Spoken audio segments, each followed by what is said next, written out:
Hey, you guys, thank you for joining me. I'm Melissa. Today, I just wanted to sit down and chat a little bit and just share how we are preparing our homeschool our life for baby number 3. It's just a casual sit down. I have my coffee, I have my water, I have my short out of breathness. So grab something to drink and let's catch up a little bit. Okay, if you don't know, I am expecting baby number 3 in the time of filming in what we hope is 5 weeks, but 5 to 6 weeks. I'm currently 34 weeks with our first boy, Levi, and he's our caboose. He is the end, and we're really, really excited. And even though we've done this before, like we still feel like that unprepared place of like what are we doing? What should we expect? Sometimes go through moments of like overwhelm. But I just wanted to share how we're getting prepared as best as we can in different aspects of our life for baby number 3. What it kind of looks like for us, and maybe get some ideas from some of you out there if you can leave me some ideas or tips in the comments that have worked for you. So first off, homeschool. We homeschool year round. I've talked about that in several videos. I'll probably end up doing a video specifically on why we homeschool year round and what it looks like for us. But because we homeschool year round, we are due at the end of July. It is the middle of June right now, and we are still doing lessons. We just tend to take breaks whenever we need to, whether they be short or whether they be long. And so we are, the plan is to homeschool up until like probably for the next 4 weeks consistently,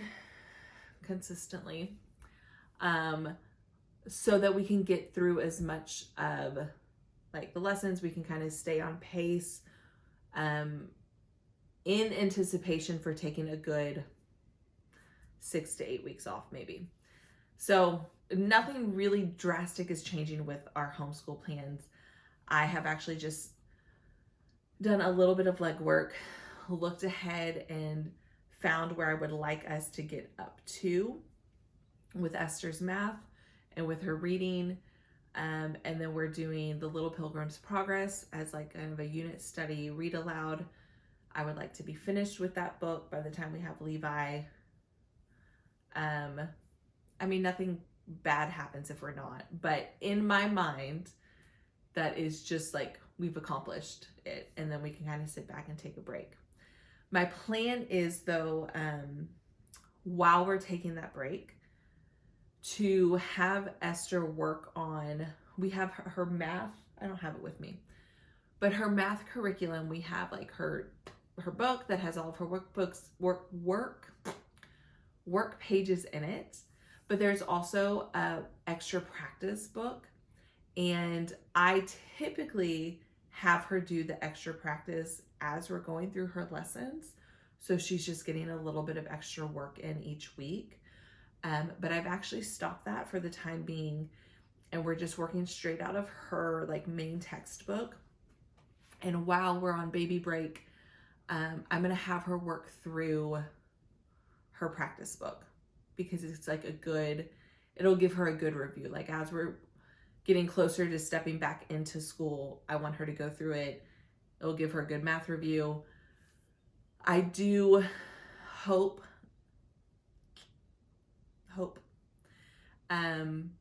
to keep up the pace with her reading.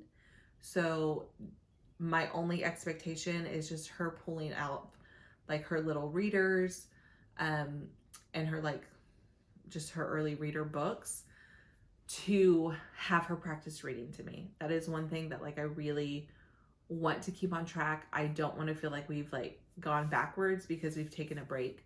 So that's really all we're doing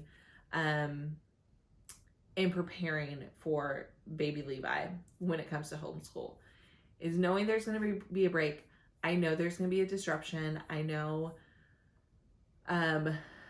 it's going to be a little bit chaotic to get back into the rhythm of things.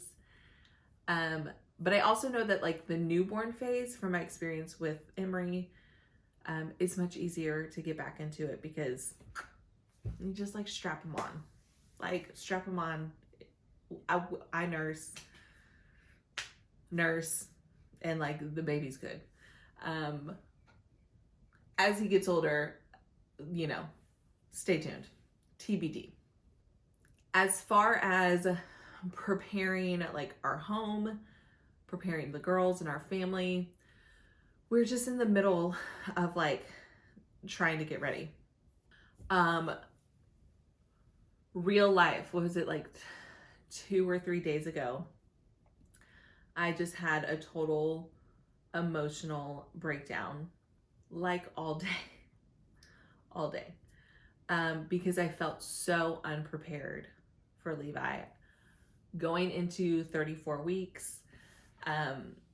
He is like actively like getting in position and dropping and then getting out and dropping, and he's kind of like, I can tell he's kind of getting ready, and it completely freaked me out. Like, we didn't even have the crib set up.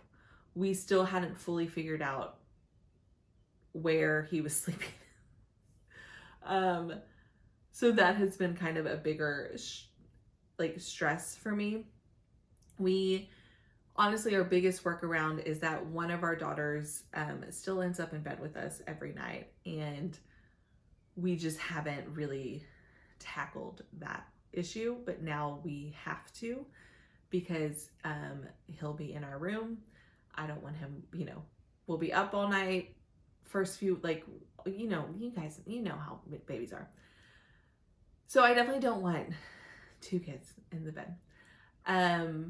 So we've been kind of like shuffling. I literally had a breakdown 2 days ago, freaking out because we weren't ready. We didn't even have the crib set up. I was feeling horrible. Since then, we have literally been playing like musical chairs with all of the furniture, all of the rooms. My daughters are sharing a room now because I think that's going to help that child feel more comfortable, because they'll be in a room with their sister. They won't be by themselves. I'm hoping that curves it. Again, I'll let you know. It's the first time tonight. If you have any tips on that, let me know. I'm sure it's consistency. But yeah, so we're just like in the throes of getting everything ready, setting up the crib, organizing all of the things, trying to declutter the house, trying to clean the house. We are having a home birth, and this will be our first home birth. It'll be our 3rd unmedicated birth, but our first home birth. So we're trying to like prepare for that. I'll share a little bit in a minute about how we're doing that. But we're kind of just in the middle of like that final baby push of getting things together. We're getting excited, but then like my husband and I will still like look at each other with like the deer in the headlight looks of like, what in the world like did we get ourselves into? It'll be fine. We're genuinely super excited, but still like in that like, we're gonna have a baby really soon. And just a little bit of a backstory. After our second daughter, we were genuinely thought we were done having kids. We were completely content with the 2 of them. I don't want to say we're older, but I'm 38, so like I'm not a young spring chicken mama. And so that was kind of one of the biggest reasons of us just being like, okay, like we're probably done. And so for like 2 years, we were in the mindset that we were like done growing our family, completely like content. I did kind of actively check in because we have 2 girls, making sure like, do you want to try for a boy? I know like There's still a chance we could get a girl, but I wanted to make sure that he knew he had a full say, complete say in if we were actually done in growing our family or not. Like, this was not a one person decision at all. And neither of us were sure. We're like, I mean, if you want to, I'm okay. If you don't want to, I'm okay. We were both like very wishy-washy. So nobody was like, felt convicted, felt certain. And then slowly just, honestly, God started changing my heart about having another child. I really started seeing like the environment that we raise our kids in. And this isn't to like brag or anything. I know we're a good home. And I almost started feeling convicted of like, why would I so quickly dismiss having another child when I know we're such a good home for them? And I don't mean like materialistically, I mean like spiritually, emotionally. Like, I know our family is a good, safe home. And why would I dismiss another blessing of God because I feel like I'm too old, basically, is what it came down to. And our hearts just started changing. And it also took longer than our first pregnancies to get pregnant. It was almost a year. It was closer to a year, which was a whole new journey for us because we are in our past experience. We literally like, we have never had to try. I will just say that we have never had to try to get pregnant. It has always happened very quickly, which has been a blessing. That wasn't the case with Levi. And so again, it's like, okay, not only am I older, but then it took almost a year to get pregnant. So I'm like a year older than planned. Anyways, so I think all of that combined of just having it in our head for a good solid 2 years that we were done growing our family, all of that combined kind of, even though we shouldn't be surprised, even though we shouldn't be in denial that we're having another one, it's just this weird feeling of like, oh my gosh, we're going to have another baby. And so we're ecstatic and really excited, and I can't wait to meet him, and I'm trying not to cry about it. But also still feel like that newbie parent of what in the world, what are we going to do? So anyways, okay, one other thing that we're doing to prepare kind of our home and our family is that the plan is for my mom to stay and visit. I'm hoping for several weeks after Levi is here, just to help with the girls, primarily to help with meals. She's literally like an angel when she comes and visits us. It is like, my house has never been so clean than when my mom comes to visit. And my dad, but my mom is planning on staying here longer, and my dad will go back. And so I am trying to prepare just a little bit for that, making sure she has a good, as we're rearranging all the rooms, making sure she has a decent little setup in there in the guest room. And then I'm also preparing some activities. I've put together a summer activity guide. It's completely unrelated to preparing for Levi, but I have decided to hold on to it and print it out for the girls to give my mom something to do with them on like days that they might need something to do. I will link that, I will link that in the description below if you want to check it out. But it's really just like, there's all sorts of stuff. Scavenger hunts. It's like a nature-based summer activity thing. Letter play, number play, science activities, experiments, all sorts of stuff that you can do, arts and crafts, all kind of outside based stuff. So I think that will help, like, maybe give them something to do on the times that, like, I don't know, they're needing something to do. So that's something that I'm preparing. Other than that, she's a great Shasha. She has it under control. And we're just excited for her to be able to come and stay with us. Okay, next is preparing our business for baby number 3. which, you know, it's its own. I don't know. If you are a small business owner, if you run your own business, if you're an entrepreneur, you know, like the irony of like planning and trying to prepare as a business owner. And it almost never happens the way that you plan and prepare. So in an ideal world,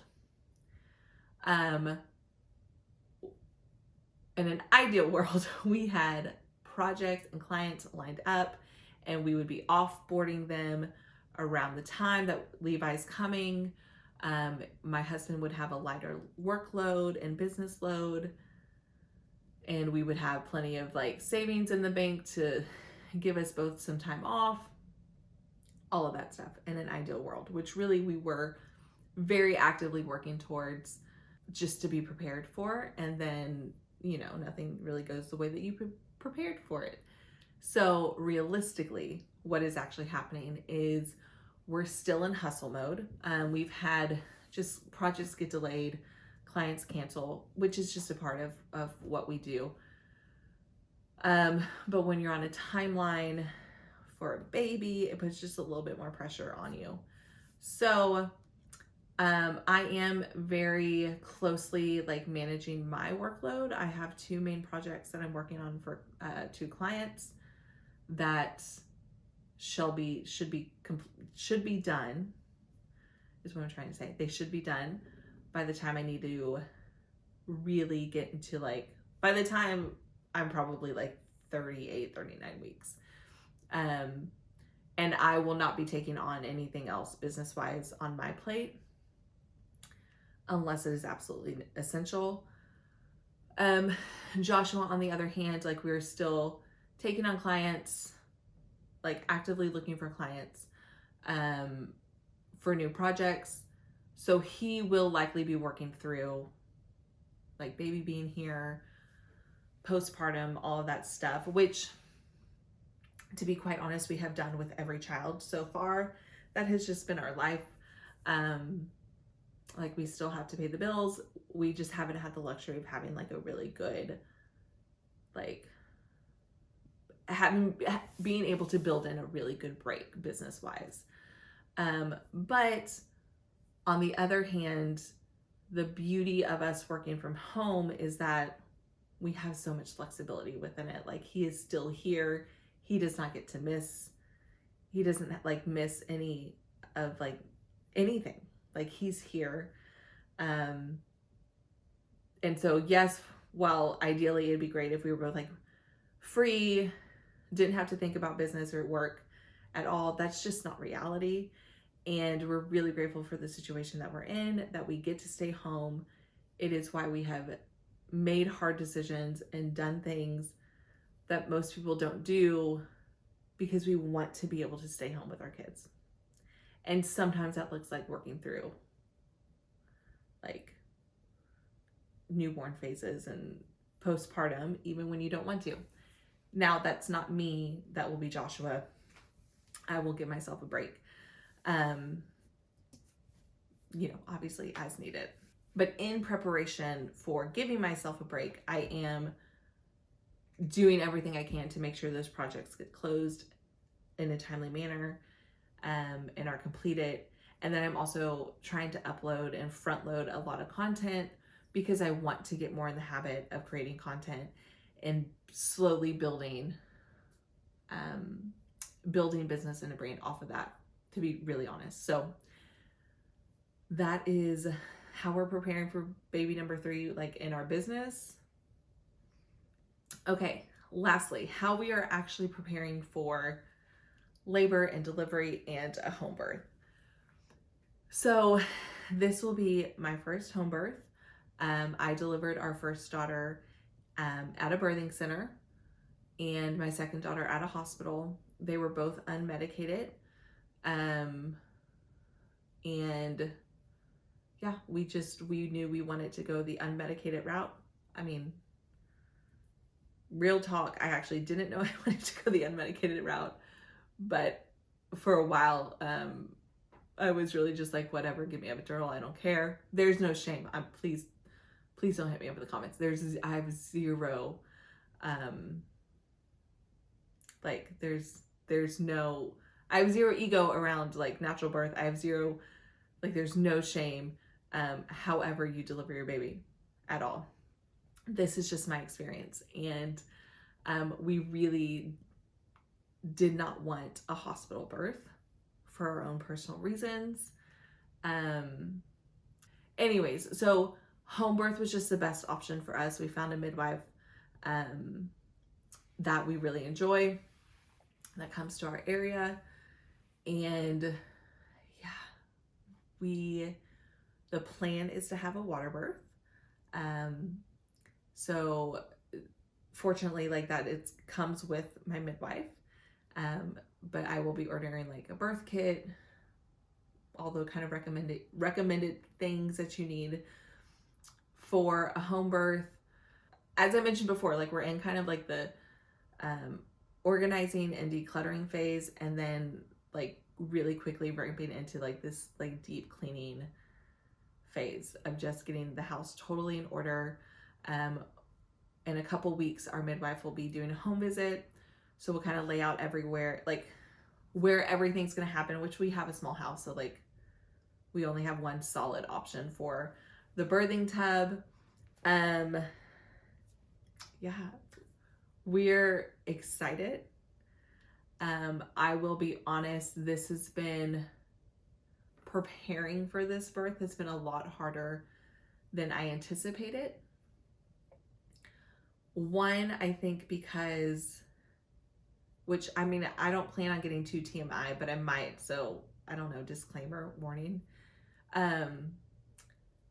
My second delivery was pretty intense, and I didn't mentally and emotionally prepare for the delivery, I think, like I should have. And it really showed up in her delivery. It was just exhausting. Fast, but exhausting. Because of that, I just didn't want to go through it again. I know what to expect. I know what it feels like. I just didn't want to do it. And I've actually learned through this pregnancy that the past season that we've walked in as a family and just the things that we've gone through have really left me mentally and emotionally drained, like chronically, I would almost say, because we have been in a very long-winded 2-year season that we are coming, like, praise the Lord, coming out of, that has just been really draining. And so for the longest time, I couldn't figure out why I just didn't want to think about delivery. Like, I even told my midwife in one appointment, like, I low-key don't want to deliver this baby. And I was like, and I understand that's not what you hear from like crunchy home birth, natural birth mamas, but like, I'm okay not pushing this baby out. And it's not because I was afraid. It's not because I was afraid of the pain or anything. I honestly couldn't figure out why. And I realized it was because I know how much delivery is a mental game, and how important your mental stamina is and your emotional stamina is. And I correlated to me just feeling very drained, like not having a lot of mental capacity. And it just all clicked, like, oh, that's why I don't want to think about delivery. So once I kind of figured that out, I really started letting myself emotionally process some things, as emotions came up, as grief came up, as memories came up. Like, it has been a kind of wild, actually. I did not think that the closer we got to Levi's delivery date, the more emotional I would get about how much things have changed in the last 2 years. Like, he's being born into a world, and I mean like our nuclear family world, that's very different than the way my daughters were. We, just losing my mother-in-law just changes. Like, it's just, it's like the closer his arrival gets, the more I reflect on how much has changed and how much we've lost. And there's been a lot of like, trying not to get emotional. There has been a lot of emotion that has come up for me that I did not anticipate. And I didn't plan for. And I'm realizing that has to get processed out in order for me to have the mental and the emotional capacity that I want to have for delivery. And so, yeah, that has kind of been unexpected, but good. And also, like, it makes sense as well. So I'm just really prayerful and been processing things with the Lord. I was recommended, and a friend gave me a book called Redeeming Childbirth, I think is the name. I'll link it below, which is like a very Christian-based view of birth and delivery. And that has been really helpful. I have started listening to some like hypnobirthing tracks. I've started listening and watching more birthing stories just to kind of get myself back into like a positive mind frame around it. Again, I'm not scared of labor. I'm not scared of pain, with the pain associated with it. Excuse me. I think it is more of like the emotional, I want to feel fully like at peace and joyful and anticipatory with the delivery and not feel grief.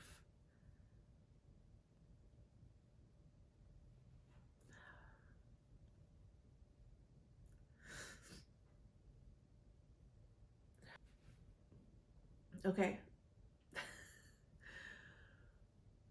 Okay, that made me a lot more emotional than I had planned on it.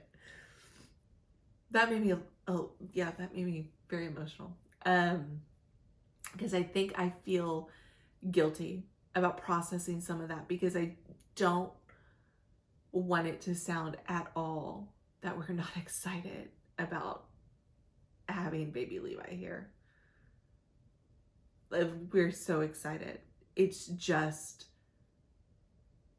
more complicated. Like, it's emotionally more complicated than I anticipated. Whew. Okay. We're gonna wrap this up. Okay. We're gonna wrap this video up. Did not anticipate getting so emotional. But I just wanted to share some ways that we are preparing for baby number 3, just with different aspects of our life, with homeschool, with our business, in general, you know, how we're preparing our family and our home. And then I just wanted to share some of the emotional mental work that is going into this pregnancy and in preparation for labor and delivery that I just didn't really anticipate. And so maybe it's helpful for someone. Let me know if you can relate to any of this. If you think I'm crazy, that's fine. Don't put it in the comments though, because I'm hormonal and emotional, and that's not nice. Okay. All right. Thank you for watching. I will see you guys next time.